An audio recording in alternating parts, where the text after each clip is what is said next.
This is Daniel Vale with WWF, the year of 1996. Gonna talk in this episode I don't even know how this started. Anyway, I had not too long ago, about 10-15 minutes ago, I had put the website of the episode I want to talk about.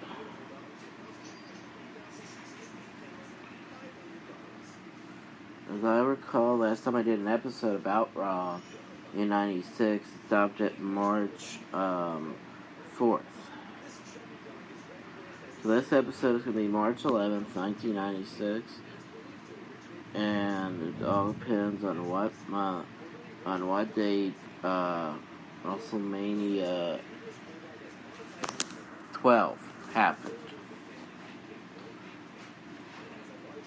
In one of these episodes, they had made it clear they had set at least one match.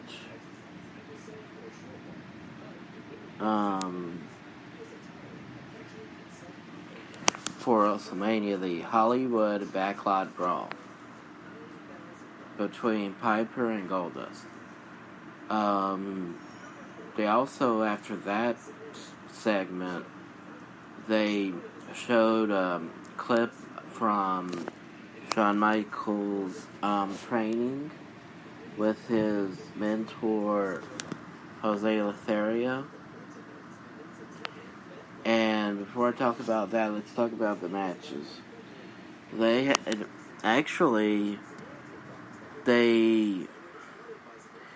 This show in person was in San Antonio, Texas, which happened to be the home of Shawn Michaels, not just where he lived, but where he trained to be a wrestler. So they did everything perfectly for the pre-taped training that they did, and everything combined. So you had 4 dark matches. Hold on for a second. Okay. I'm back. I had to pause because I thought my mom was about to answer her phone.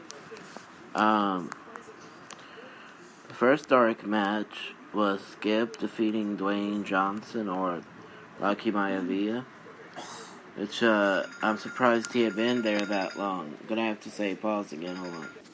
Right. My dad had just called my mom, so I went in my room to make sure that I could finish this episode.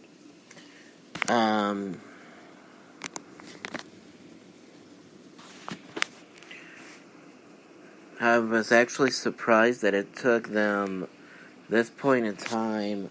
This is March 11th, so it took them about 8 months before they had Dwayne Johnson debut as Rocky Maivia.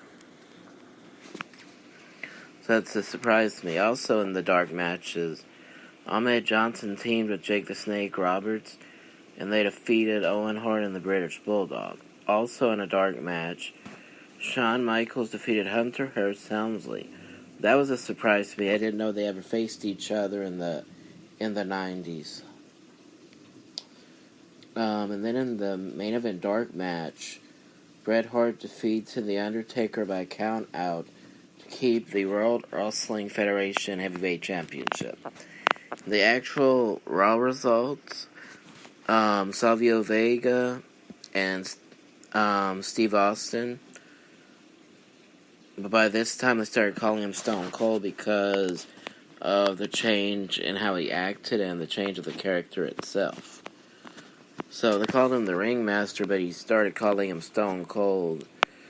It was not just Steve Austin's idea, it was just the way he looked. So it's perfect. So Stone Cold Steve Austin or just Steve Austin fought Savio Vega to a double countout. And Steve Austin still had Ted DiBiase in his corner. The next match was Henry Godwin and Phineas Godwin, with Hillbilly Jim beating Jerry Miad and Alex Porto. And I can't believe they had Hunter Helmsley wrestle 2 matches in this episode. He wrestled a dark match, and then he also wrestled the third. He wrestled the third dark match, and he wrestled the third live match on TV. He defeated Vin Greer.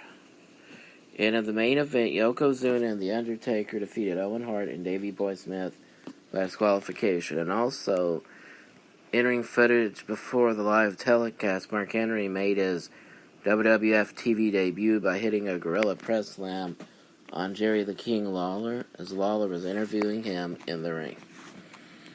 And of course, Jerry Lawler and Vince McMahon were the commentators, and the ring announcer was Howard Finkel. Next episode is March 18th in San Antonio, Texas.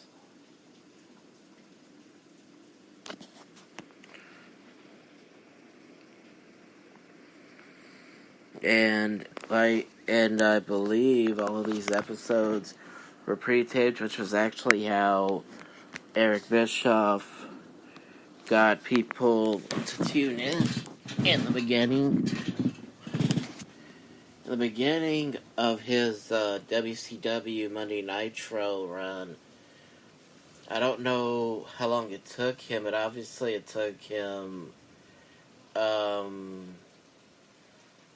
about 3 months before he had found something he felt was so little of importance that he decided to give away the results.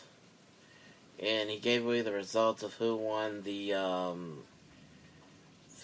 Raw Bowl, because he knew it was happening at the time of their opening match, so he decided to ruin it so that people could talk. So I just find it interesting how long that took him to do, and more importantly, find it interesting that he didn't realize how red hot those tag teams were at the time. So I believe most people would have watched just to see who won the match, but not at that time yet. But anyway, it all worked out. It helped both Vince and himself, so it was good for the fans in the end. So let's see.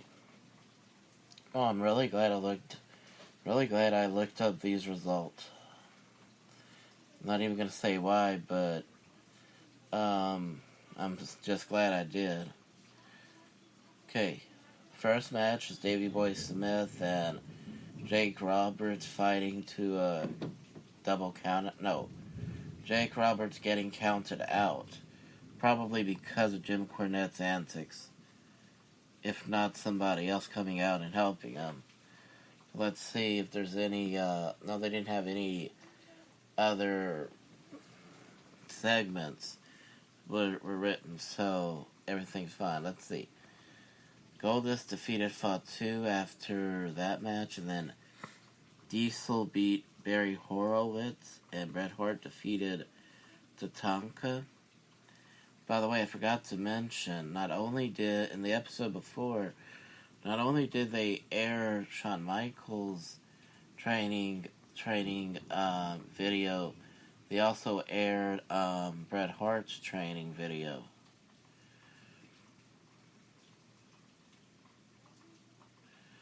I'm making sure when WrestleMania 12 was, because I don't want to do one in the middle of I don't want to do this episode without watching WrestleMania first. Good. It was on March 31st, so I have at least one more episode I can talk about. Okay. March 18th. The next episode, March 25th. So yeah, I have one more episode to talk about.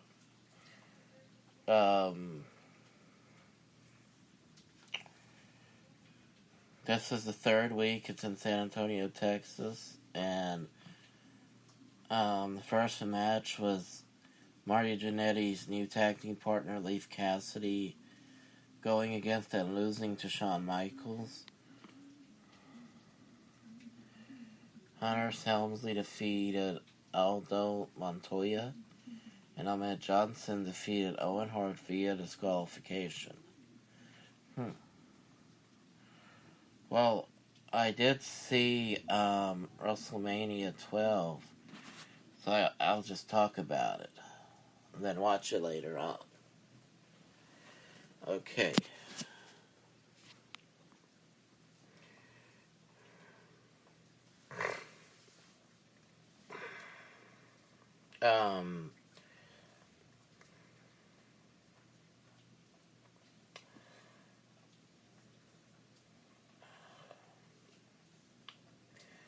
What was great about this was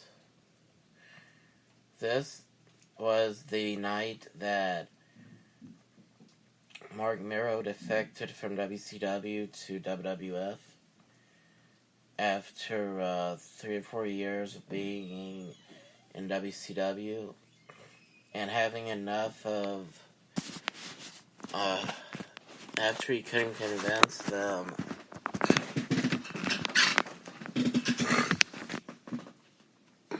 not to put him with Kimberly, he decided to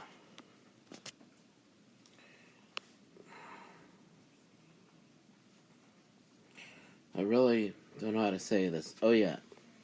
He decided to let his good friend Diamond Dallas Page hit him with the diamond cutter outside, and he agreed to lead that into him losing TV title to Lex Luger. What I find interesting is that after that happened, cut a promo which led to loser must retire match, and then all of a sudden he left and went to the WWF. I found that very interesting. I remember at the time how interesting I found it,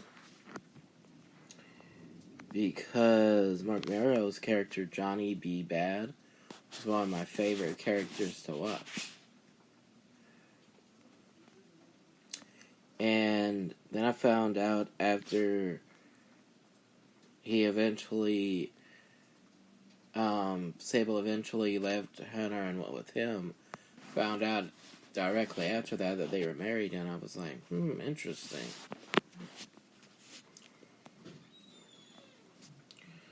As a matter of fact, that's how he makes his debut. Let's see. Only one free-for-all match happened, and it was the Bonnie Donnas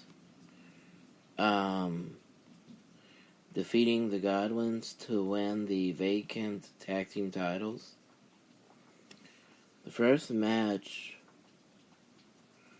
of WrestleMania was a 6-man tag team match.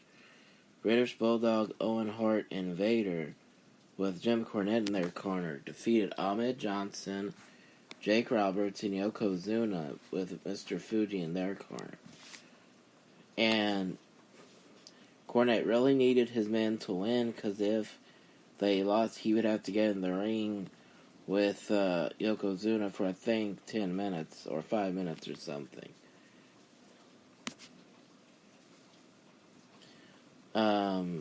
Roddy Piper defeated Goldust next, and Hollywood